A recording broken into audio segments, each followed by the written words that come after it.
덴마크의 철학자며 신학자입니다. 키에르케고르죠. 헤겔을 연구를 많이 했습니다.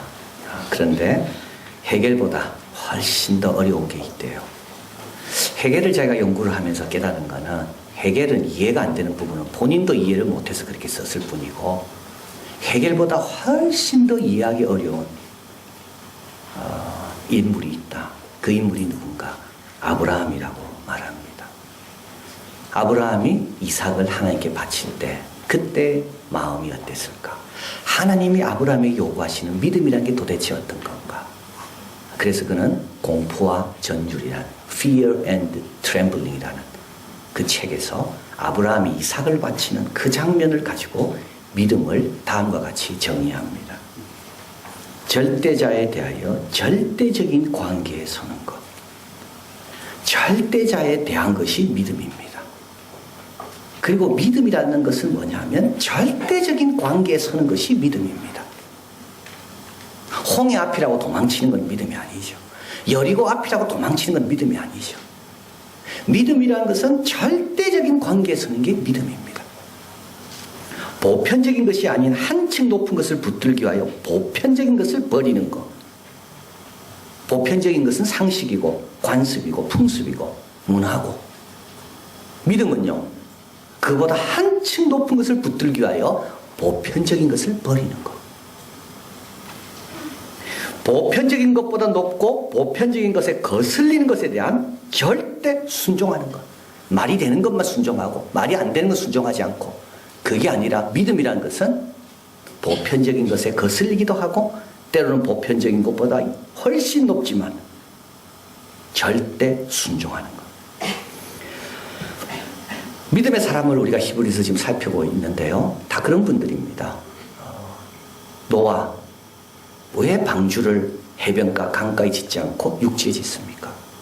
말이 안 되죠. 보편적인 것은 뭡니까? 방주는 강가에 지어야 됩니다. 그리고 방주에는 노가 있어야 되고 돛이 있어야 되고. 근데 그거 없이 지으라 그래요. 육지 가운데. 보편적인 것을 거스리지만 절대적으로 순종하는 것. 이게 노아입니다. 아벨이 어린 양과 기름을 하나님께 제사 드렸습니다. 말이 안 됩니다. 왜 어린 양을 죽여야 됩니까? 왜 피를 흘려야 되고 왜 기름을 들고 하나님께 와야 됩니까? 그러나 아벨은 절대적으로 순종합니다. 이게 아벨의 믿음이에요. 아브라함, 네 사랑하는 독자 이삭을 바쳐라. 안 바칠 이유는 수도 많습니다.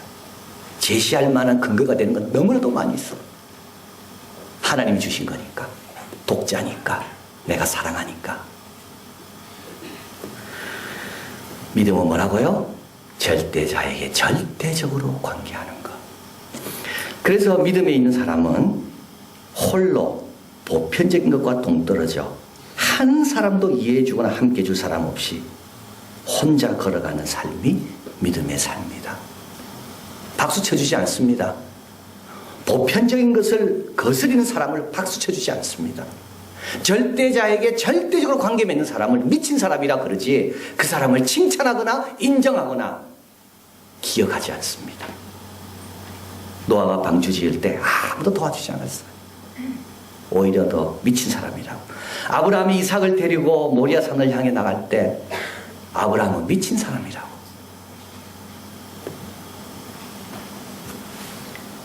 그것이 키에르케고르는 말합니다. 믿음의 조상이 가는 길이다. 그것이 믿음의 사람이 가는 길이다. 영웅은요, 보편적인 것을 위해 희생하는 사람. 영웅을 위해 우려줄 사람 많고 영웅을 위해 박수 쳐줄 사람 많지만 믿음의 사람을 위해서는 아무도 박수 쳐주지 않는. 자, 오늘은 아브라함입니다. 노아 홍수 이후에 하나님의 복이 이 땅으로 들어오게 한 인물이 아브라함입니다. 노아 홍수 이후에 하나님께서 복이란 말을 처음으로 쓴 사람이 아브라함입니다. 홍수 이후 사람들은 바벨탑을 쌓습니다. 하나님은 흩으십니다. 저항하고 의심 많습니다.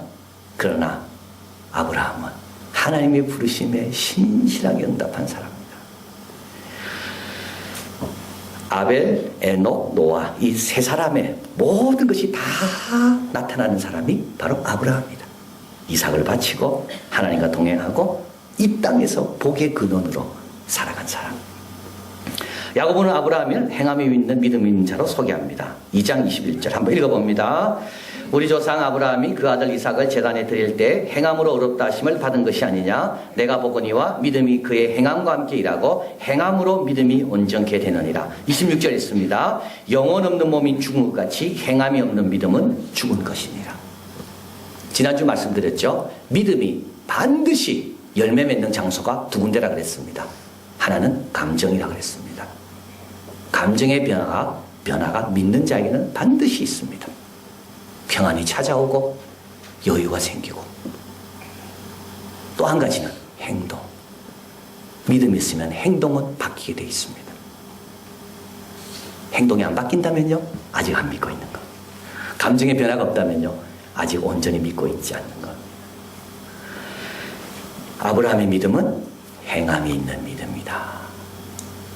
자, 그래서 오늘은 아브라함의 믿음, 어떤 믿음이 행함이 있는 믿음인가 살펴보겠습니다. 첫째, 행함이 있는 믿음은 순종하는 믿음입니다. 8절 같이 읽어봅니다.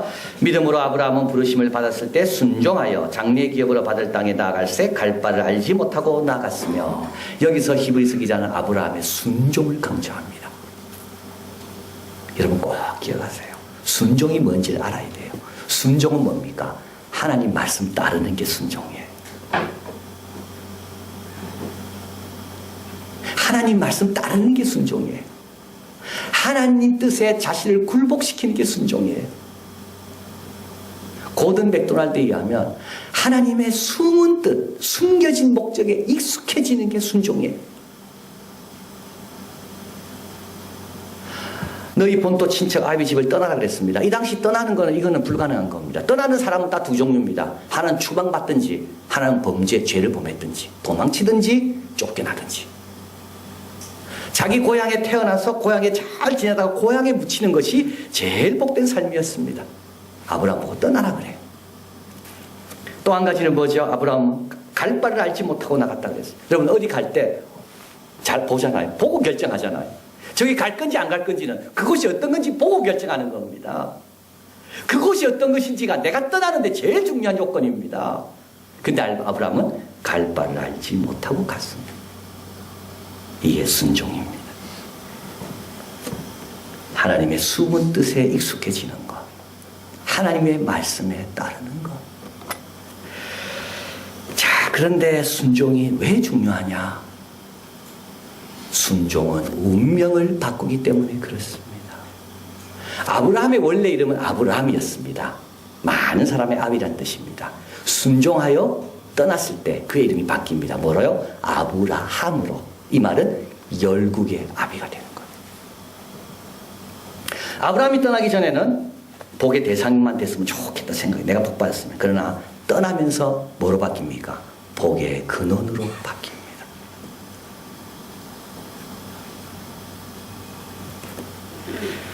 로마서 5장 19절 한번 읽어봅니다. 한 사람이 순종치 아니함으로 많은 사람이 죄인 된 것 같이 한 사람이 순종함으로 많은 사람이 의인이 되리라. 한번 보십시오. 여기 운명이 바뀌잖아요. 한 사람이 순종치 아담입니다. 아담이 순종치 아니함으로 아담은 뭐 에덴 쫓겨났어요. 그뿐만 아니라 많은 사람의 운명이 바뀌었습니다. 그 다음에 한 사람의 순종은 예수님입니다. 한 사람의 순종으로 말미암아 많은 사람의 운명이 바뀌었어요. 여러분 다른 사람의 운명을 바꾸고 싶습니까? 순종해야 되는 거예요. 그 다음에 6장 16절 한번 읽어봅니다. 너희 자신을 종으로 내어주어 누구에게든지 순종하든지 그 순종함을 받는 자의 종이 되는 줄 너희가 알지 못하느냐? 혹은 죄의 종으로 사망에 이르고 혹은 순종의 종으로 의에 이릅니다. 완전히 바뀝니다. 순종을 통해서 죄의 종이 되든지 의의 종이 되든지 내 주인이 바뀌는 거죠. 운명이 바뀌는 거예요. 뭐로 인하여? 순종을 통하여. 우리 하나님은 왜 순종만 요구하실까요? 순종에는 믿음, 겸손, 여호와 경외가 다 들어있기 때문입니다. 믿음 있습니까? 믿음 어디 나타나요? 순종에 나타나요. 여러분 겸손합니까? 어디 나타납니까? 순종에 나타나요. 교만한 사람은 절대 순종하지 않아요. 여호와 경외가 어디서 나타납니까? 순종이 나타나요. 내가 믿음 좋은 지를 보이고 싶습니까? 순종으로밖에 없어요, 보일 게.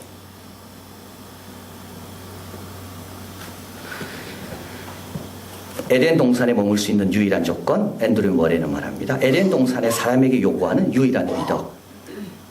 에덴 동산에서 창조주께서 인간에게 요구하시는 유일한 요구. 자, 잘 보세요. 유일한 조건, 유일한 요구, 유일한 미덕은 순종입니다. 선악과 따먹지 마라. 에덴 동산에 머물 수 있는 유일한 조건은 순종입니다. 안 따먹는 것. 에덴 동산에서 요구하는 유일한 미덕은 순종이에요.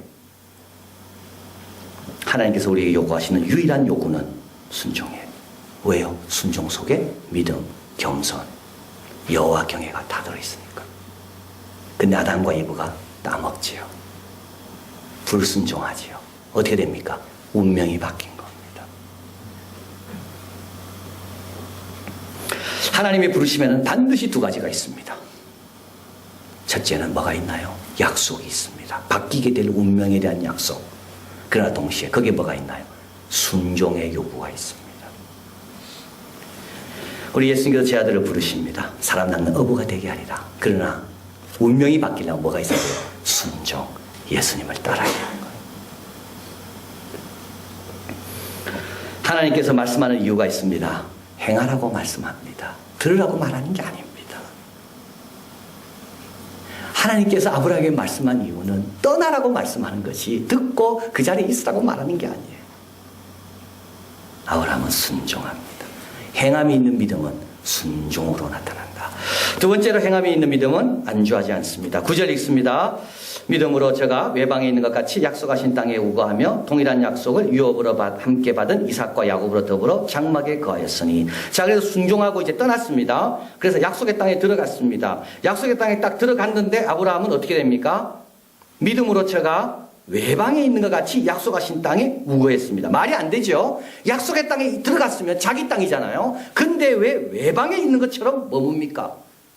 약속의 땅에 들어갔습니다. 그러면 그게 이제 약속의 땅에 도착했기 때문에 거기에 장막을 지으면 안 됩니다. 성을 짓든지 온전한 집을 지어야 됩니다. 그런데 왜 장막에 삽니까?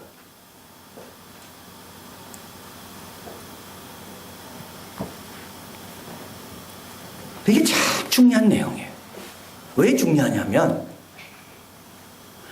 우리가 잠정적인 목적이 있습니다. 목표. 그런데 그 잠정적인 목표는 그 다음 목표를 위해 주어진 거라는 거예요. 그게 끝이 아니라는 거예요.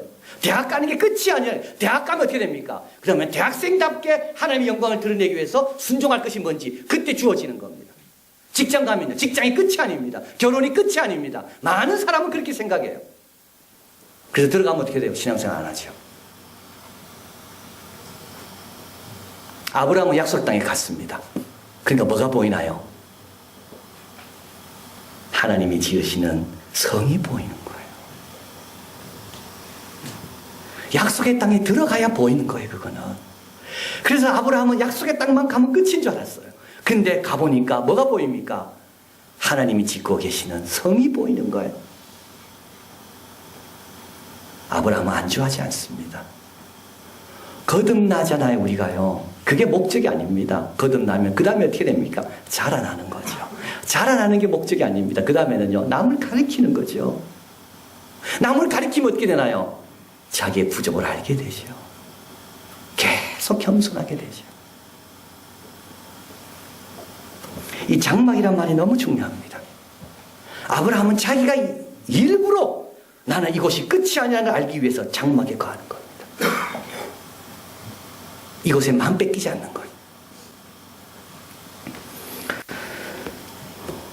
우리 하나님은 우리에게 하나님 나라를 선물로 주셨습니다. 그러나 나라를 구하라고 말합니다. 여러분 너무 중요합니다. 나라를 구할 수 있는 사람은 나라를 경험한 사람만이 구하는 거예요.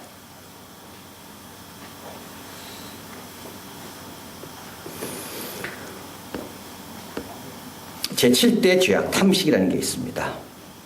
제 3세기, 4세기죠. 그때 수도사가 사탄이 인간을 멸망시키려고 우리에게 뿌리는 죄악이 있다. 큰 죄악. 그게 8가지로 정했습니다. 게으름, 정욕,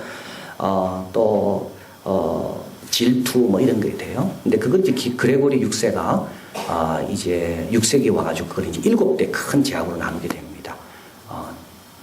대종, 큰 종류의 죄입니다. 이제 그 중에 하나가 뭐냐면 이 탐식이 들어가 있습니다. 그래서 이 탐식은 이 책에서 이제 뭐라 이야기하는가 하면, 이게 참 재미있는 내용인데요. 이게 종교와 이거 먹는 거는 관련이 많다는 거예요. 그래서 여러분, 대부분 유명한 요리사가 있는 나라를 한번 보십시오. 어떤 나라입니까? 로마 캐톨릭이 있는 나라입니다. 프랑스, 이태리, 스페인. 요리가 발달하지 않는 나라가 있습니다. 어디죠? 종교개혁이 일어난 독일, 핀란드, 네덜란드. 음식의 개념이 달랐다는 거예요. 우리 종교개혁이 일어나서 우리에게 음식은 뭐냐면 영양가가 중요했어요. 근데 로마 캐톨릭이 있는 교회는요, 맛이 중요했어요. 그래서 이 맛을 어떻게 이게 신앙적으로 처리해야 되는가, 이게 아주 복잡한 문제였습니다. 그래서 탐식을 이제 절제는 해야 되겠는데 어떻게 절제해야 되는가? 그래서 나온 것이 테이블 매너, 식사 예절이라 그래요. 먹기는 먹되 예절을 갖춰서 먹어라. 그러면 절제가 된다. 그래서 뭐 여러분도 그렇게 하시길 바라요. 청년들, 입안에 한목에 많이 넣는 애들이죠. 이런 애들은 참을성이 없는 애입니다. 그리고 맛있는 것만 골라 먹는 애들이 있어요. 이런 애들은 가정교육을 못 받은 애들입니다. 여러분 꼭 아이들에게 식구가 4명이면 맛있는 거 N으로 나누어서 네 것만 먹어라. 이렇게 가르쳐야 됩니다.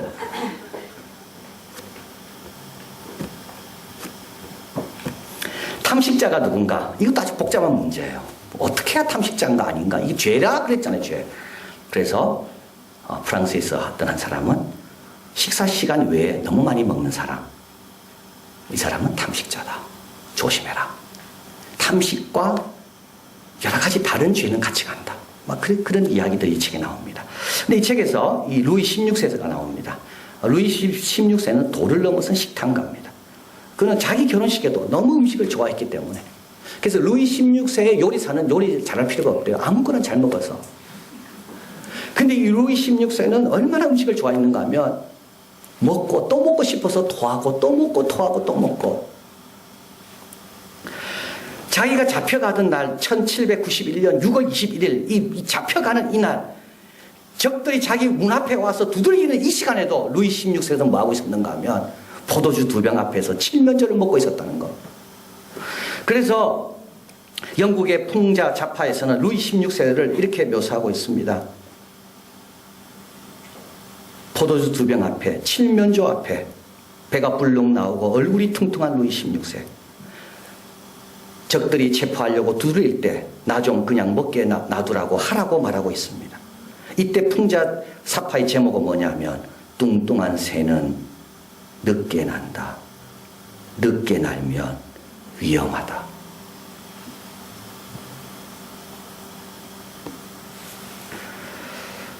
여러분 장막 짓는데 너무 신경 쓰면요 하나님께서 거두할 때 빨리 못 거둡니다.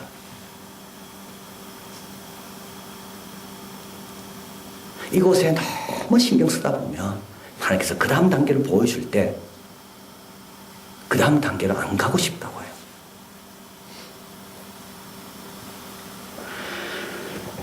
저는 이 루이 16세를 생각할 때 다니엘이 생각났습니다. 바벨론 큰 높은 자리에 올라갔습니다. 근데 다니엘은 왕의 진미와 포도주를 먹지 않습니다. 이게 뭐예요? 이게 깨어있는 거고 장막에 거하는 겁니다. 페르시아 제국으로 바뀌었지만 다니엘이 하는 것마다 형통합니다. 그럼에도 불구하고 다니엘은 예루살렘을 향해 하루 3번 창문을 열어놓고 기도합니다. 이게 뭔가요? 이게 장막에 거하는 겁니다. 그래서 어떻게 됩니까? 사자굴에 들어가는 시험이 자기에게 와도 다니엘은 이겨내는 거예요. 우리 예수님이 말씀합니다. 허리에 띠를 띠고 등불을 켜고 서 있으라. 저는 이 구절을 대할 때마다 어떻게 주님은 이렇게 딱딱 단정적으로 말씀하실까? 허리에 띠를 띠고 등불을 켜고 아예 서 있어라. 딱 단정적으로 말씀합니다. 너희는 마치 그 주인이 혼인집에 돌아와 문을 두드리면 곧 열어주려고 기다리는 사람과 같이 되라. 딱 단정. 주인이 와서 깨어있는 것을 보면 그 종들은 복이 있으리로다. 내가 진실로 너희에게 이르노니 주인이 띠를 띠고 그 종들을 자리에 앉히고 나와 수종하리라. 이러므로 너희도 예비하고 있으라. 생각지 않은 때 인자가 오리라.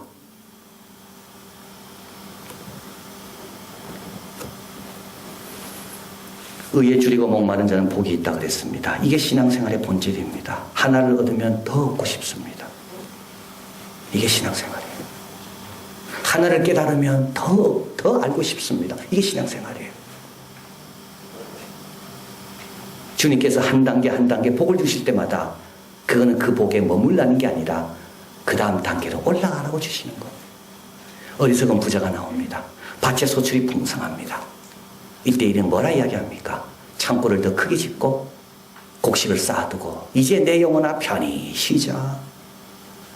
주님께서 어리석은 부자야. 언제 가면 쉽니까? 우리는 주님 나라 가면 다 쉬게 될 겁니다. 그때까지는요, 술 내기를 멈추면 안 되는 거예요. 얼마나 큰 축복인지 몰라요. 오늘도 알아야 될 것이 있고, 오늘도 한번 시도해 볼 것이 남아있고, 오늘도 내가 누릴 것이 남아있고, 오늘도 주님 영광을 위해 내가 싸울 것이 남아있고, 얼마나 큰 축복인지 모르고. 행함이 있는 믿음은 안주하지 않습니다. 마지막으로 행함이 있는 믿음은 인내하는 믿음입니다. 10절 같이 읽어봅니다.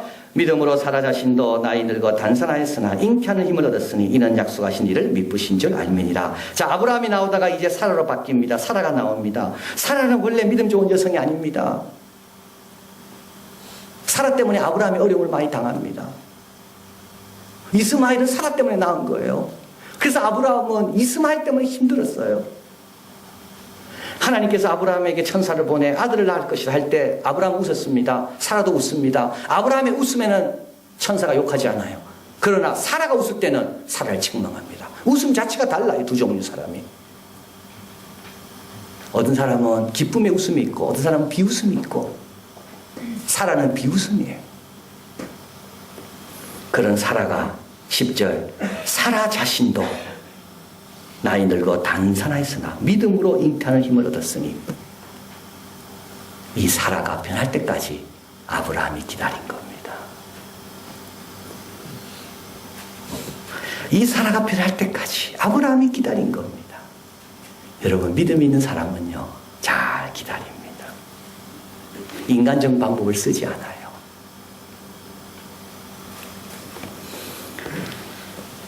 12절 이러므로 죽은 자와 방불한 한 사람으로 말미암아 하늘의 허다한 별과 또 해변의 무수한 모래같이 많이 생명하였느니라. 기다려서 얻은 겁니다. 월트 브루그만에 의하면 우리는 둘 중에 하나에 빠져 있다고 말합니다. 무절제한 자만. 우리는 세계가 우리 손에 맡겨져 있다. 우리 현재로부터 우리 자신의 미래를 만들어낼 수 있다는 생각. 무절제한 자만. 내가 더 노력하면 된다. 내가 애쓰면 된다. 무절제한 자만. 노아가 방주를 지을 때 모든 사람이 그렇게 생각했습니다. 우리 스스로 구원할 수 있다. 뭐 방주 구원 의지할 필요가 없다. 그러나 홍수는요, 자기가 갖고는 안 되는 거예요. 무절제한 자만. 또 동시에 어떤 사람은 여기에 또 빠져 있습니다. 깊은 절망과 불평등, 억압, 계속 영원히 끝이 안 보여. 끝이 안 보여. 지금 시리아 내전 지금 3년째 접어요. 며칠 전에 뉴스에 보니까 그 오래된 그 수도원, 정말 예수님이 동상이 있고 내려보는 그 언덕의 수도원, 정말 뉴스 갖고 기독교의 모든 좋은 유물들 다 갖고 있는 그 수도원인데, 거기 수도원에 피해 들어온 사람들을 다 칼로 토막내고 불태우고, 끝이 안 보니 끝이 안 보니. 깊은 절망감. 다보스 포럼에서 불평등은 더 심화된다 그러잖아요. 89명의 손에 의해서 세계 부의 반 이상이 가 있다고. 어떻게 이 불평등을 해결해야 될 건가? 계속 불평등은 심화되고, 깊은 절망감. 아브라함 이야기는 그러나 다른 걸 알려줍니다.